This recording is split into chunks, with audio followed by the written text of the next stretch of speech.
Performance, to me, on stage, that is exactly what we went into this for, what I went into this for.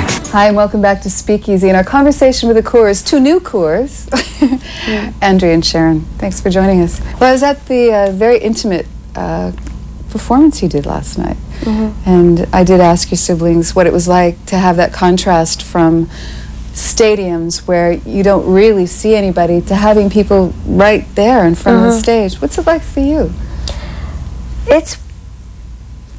I mean, we loved last night because it's extremely intimate, you know, and when people are that close and there, it's kind of like, it's nostalgic, and yet it's got all the energy and the vibe that's kind of sometimes huge stadiums can lose, you know, even though you really do make an effort to kind of make it intimate, what is huge, which is a big challenge as well, but also it was really special last night because we've all been kind of wrecked from talking about what we do because it's a promotional tour at the moment.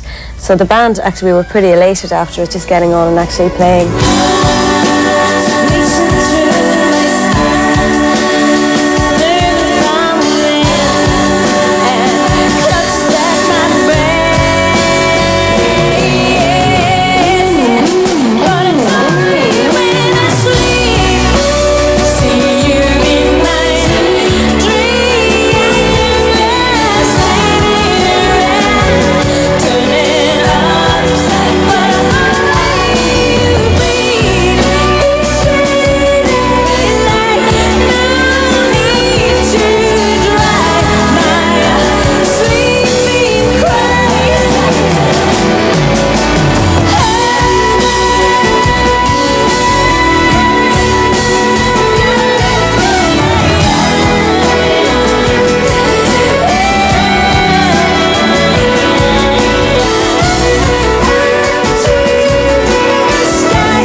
Generally, a gig won't happen without something having happened to either one of us, you know, and it really does nearly loosens you up then, because it's, you know, you just kind of go, you know, and then there's that spontaneity, and then there's the fun of it, and it's a different night then. It's what makes it a special different night, you know, sometimes, you know, and puts the farce on it. There you are trying to be cool and you've just done something completely wrong, you know, and makes it more human, you know, which, you know, I think sometimes there's the illusion when people are on stage that, you know, these are these fabulous people, and you know, they're icons and everything like that, and then all of a sudden they trip up and everybody goes, oh, human, you know, nice. Exactly what the reaction was in the audience, because I was about 5 or 6 deep in, and everybody just looked at everyone and smiled like, my God, they have a flaw. Oh God, we've many. Many.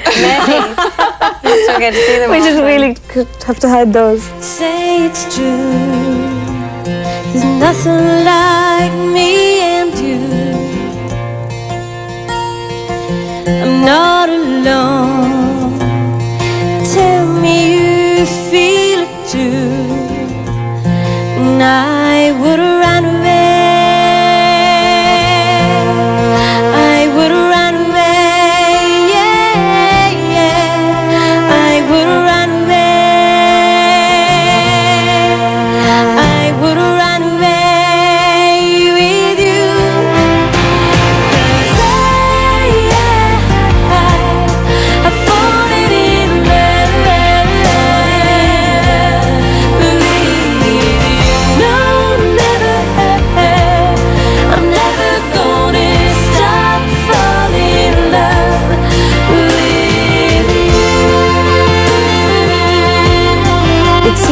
More than ever before in our society, people want to be famous, but they don't seem to have a context of what they want to be famous for, you know? What have you learned about fame, what it is and what it isn't? I think that fame is literally a figment of people's imagination. I think that it bears no reality on life or to individuals.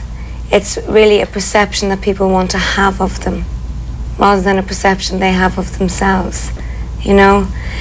And I think what people, you know, don't think about when they want to be successful or famous, you know, definitely famous, they don't really think about, well, what's that going to entail?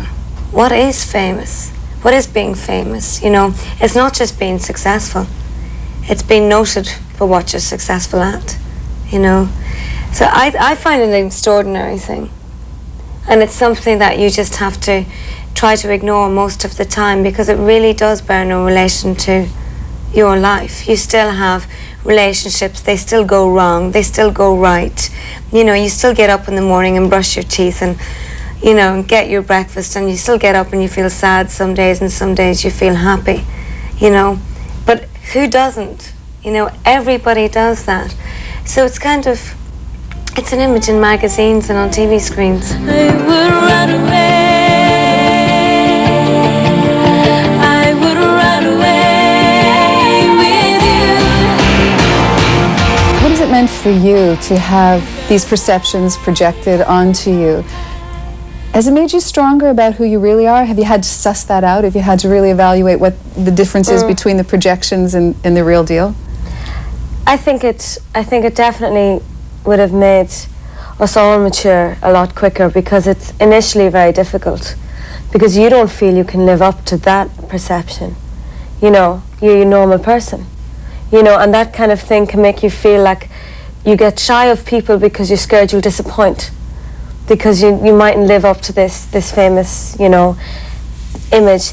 Fame is a very weird thing, you know. Fame, I think, is something that is, you know, it's very hard to perceive yourself as. It's something that life will go by and you don't know it. And I think that once you're very secure in your job and what you do and your love of it, and which in our case is music and performing and getting up and playing that, once you've complete security in that and you feel worthy, you give your best and you feel worthy of your audience that are listening to you, well then you're okay. You know, but I think that it can be a very destructive thing, and it can really distort your perception of yourself and your perception of the world and other people, and you could get reclusive with it, you know, or else you could just go off the wall.